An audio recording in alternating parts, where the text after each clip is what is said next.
లిప్యతేన సపాపేన పద్మపత్రమివాంభసా.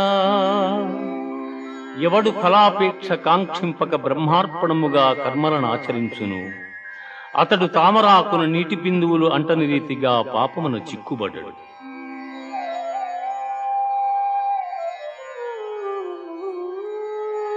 జ్ఞానేన తు తదజ్ఞానం యేషాం నాసితమాత్మనః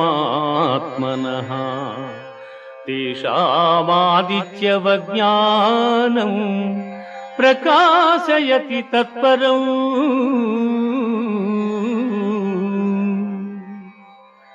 ఎవని అజ్ఞానము జ్ఞానము చేత నశింపబడును అతడికి జ్ఞానము సూర్యుని వలె ప్రకాశించి పరమార్థతత్వమును చూపును. విద్యా వినయ సంపన్నే